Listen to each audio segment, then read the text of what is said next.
So today I wanted to do a video on all my different favourite makeup books, and they kind of range quite widely. Like there's ones on beginning makeup, all the basics of makeup, bridal makeup like this one, and then special effects.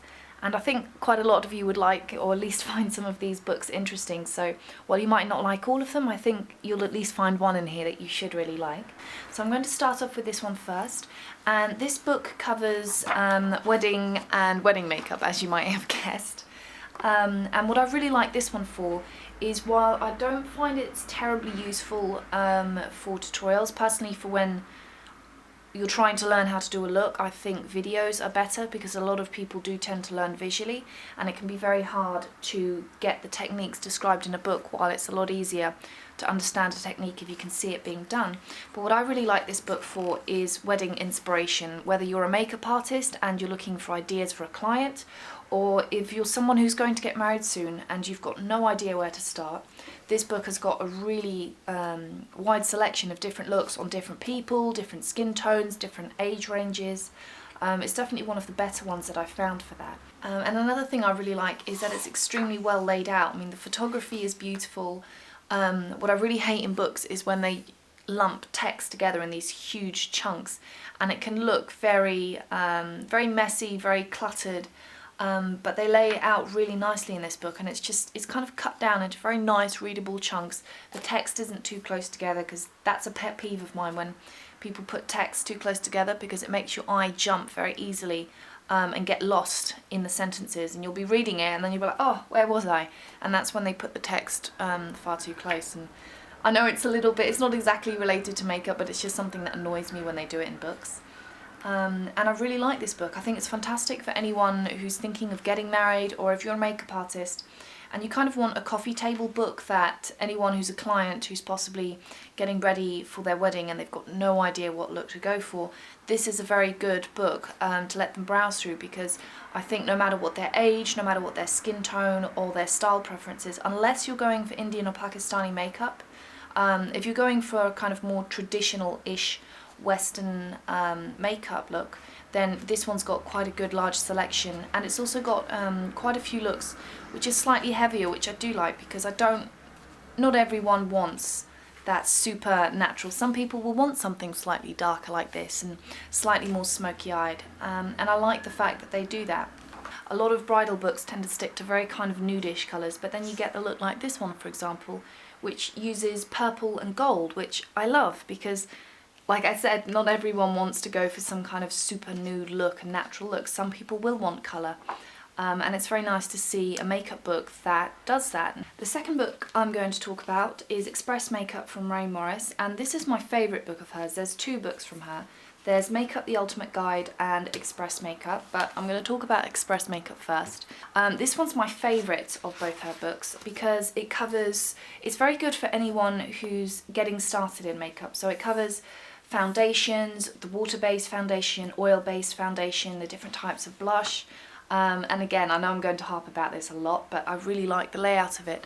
I love it when these kind of books have a very simple, clean layout. I don't like things which are too crammed together. You can have a lot of information in a book without it looking cluttered. And I really like when they have just a nice, clean layout like this, because sometimes when they're crammed full and just text everywhere, it can give you a bit of a headache, because you just look at it and it's a huge chunk of text and it doesn't look readable. It can look a bit daunting. So I love it when they have kind of clean layouts like this. Not that that really matters, because it's not what the book is about. But another thing I really like is that the photography that they do. I love it when they have really nice photography, because for me, I get inspired a lot by photography and seeing how they treat light, how they treat colour, shades, contrast. It gives me a lot of ideas.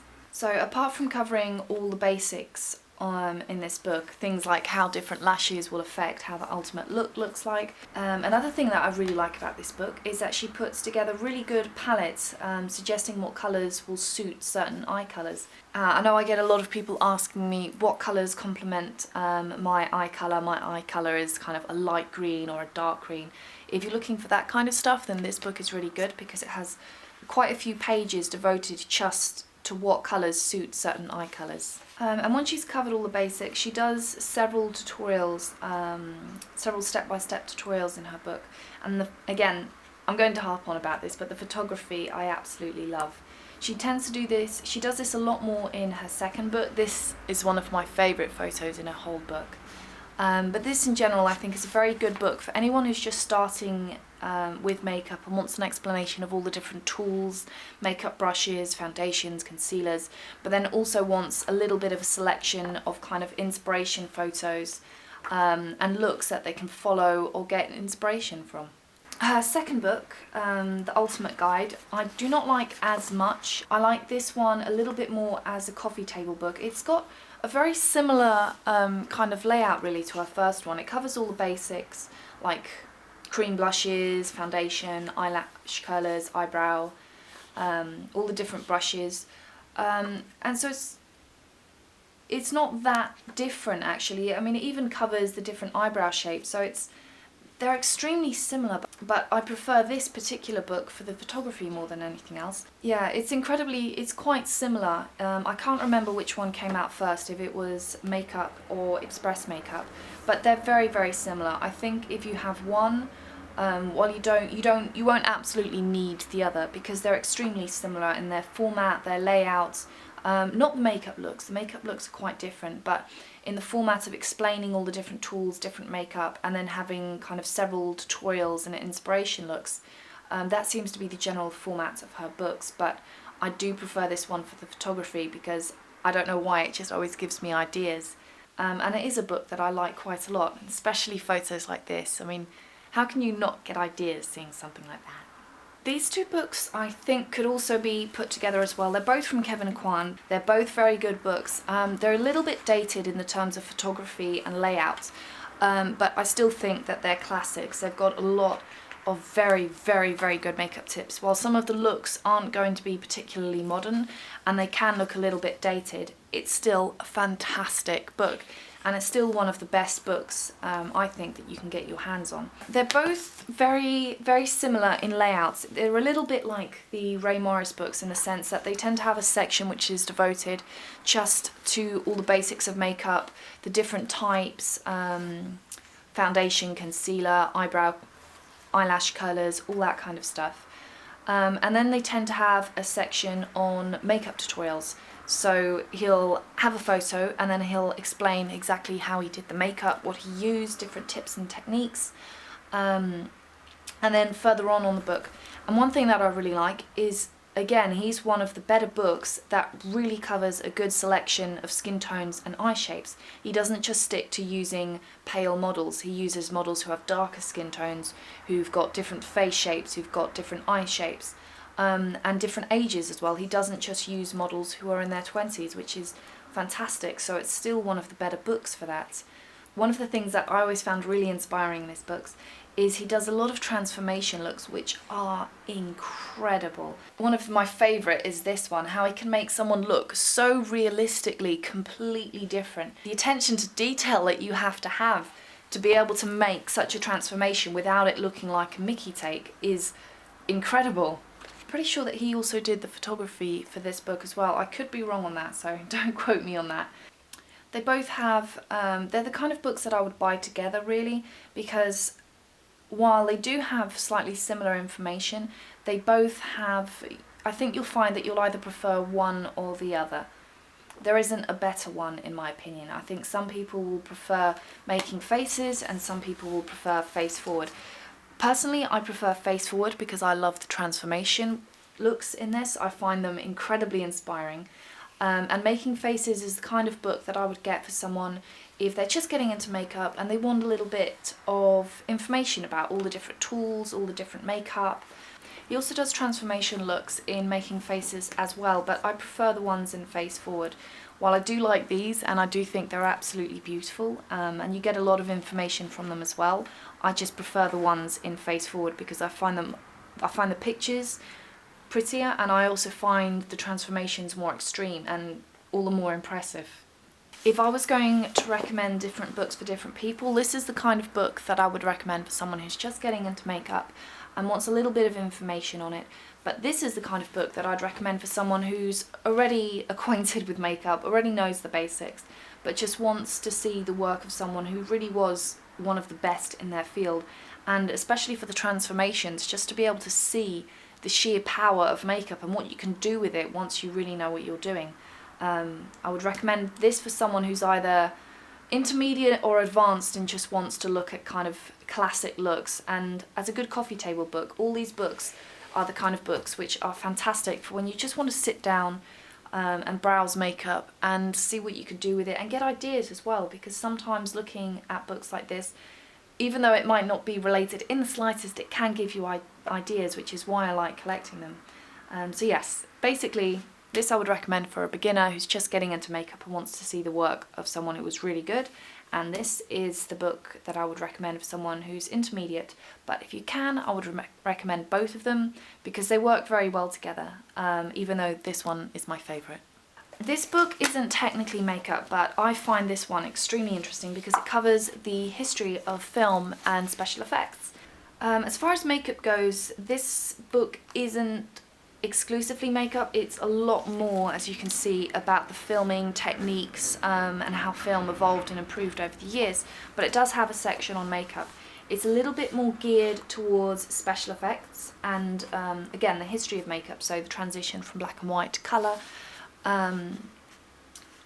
but it is a little bit more geared towards special effects. For example, Frankenstein, which is one of those classic special effects films.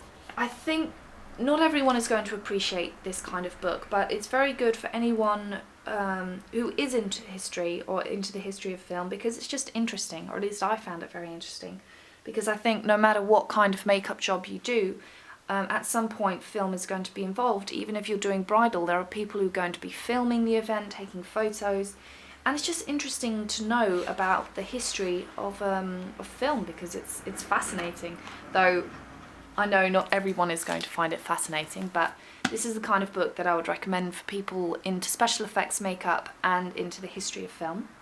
And this one is one of my favourite books. It's called The Winston Effect, and anyone who doesn't know who Stan Winston is, this guy completely changed makeup in the film industry. This is the guy who did Terminator, Aliens, those huge dinosaurs that you see in Jurassic Park, which are still, as far as I'm concerned, as good as any CGI effect that you get nowadays, and even better because they were actually there. You could tell they were actually there, and that's something that I think a lot of CG doesn't quite manage. And this book is just fascinating to see all the work that he did. It covers everything from when he first started into film, the history of his studio, all the makeup looks that he did. And it's very picture heavy, which I love. I love books which are very picture heavy because they give me a lot of ideas. I think everyone's going to recognise the makeup he did for Terminator, which was incredible, and he talks all about how he made it. For example, that scene where he has the arm and Arnold Schwarzenegger's working on the mechanics in his arm which are damaged. They explain how they do that, and it's all the photos and the behind the scenes, which are just absolutely fascinating. You get close-up shots of the animatronics that they used, the sculpts that they did as well, and it's just fascinating to know how they made all this stuff, and it's amazing. Yeah, I mean, because this, yeah, I don't really have anything else to say. This book is just fascinating. The work that he did for Interview with a Vampire. There's so many films. I mean, I think he did Planet of the Apes as well, and then you get to see also all the beautiful sketches in here as well. I mean, look at these, they're just so pretty. This book for me is a learning and an inspiration book, and it's just, anyone who's into special effects makeup, I think you'll love a book like this because it's about someone who was the best at what they did. And it's really good for anyone, I think, who's into special effects makeup, the history of special effects makeup, or anyone who just really appreciates Stan Winston's work. And the last book I'm going to show is a book by Alex Box, and I wasn't sure if I was going to show this book because I'm not sure if they still sell it, but if they do I will try and find out, and of course I'll list it in the description box. And this is purely an inspiration book. This is the kind of book that you look at for ideas, and while some of them aren't going to be the style that everyone's going to appreciate, for me personally, I always get ideas flicking through this book. Yeah, this is basically one of the best coffee table books you can get. And I like that it's big because you really get to see the detail of the work, and sometimes in smaller books that really gets lost, which is annoying because you can see that it was so detailed, but because it's been printed on a smaller scale you don't get to appreciate it as much. This one in particular is one of my favourites. It's just so beautiful, and again, not everyone's going to appreciate it, but I love seeing colour. I love seeing colour like this. It just gives me ideas. And of course different things give different people ideas. Some people will find it inspiring, other people will find it uninspiring. But for me, I find it inspiring. One day I would really like, maybe in like 1 or 2 years, I'd love to see a book from her all about the campaign photos that they did for Illamasqua, because I love the photos that she does, the makeup that she does for Illamasqua. Again, it's one of those brands that consistently put out pictures that I find very inspiring. And I'd really like to see a book one day from Illamasqua, all just about their pictures, maybe a little bit about behind the scenes, not so much about what they used, but I love to see the photos and then hear little stories about what happened behind the scenes. I love reading stuff like that, so I'm hoping that maybe in 1 or 2 years she'll release a book with Illamasqua all about the makeup looks that she did for them. So yeah, these are my favourites. I hope you found some of them interesting, and maybe some of these will end up in your favourite collections. But I hope you liked it, and I'll have a new video for you next week.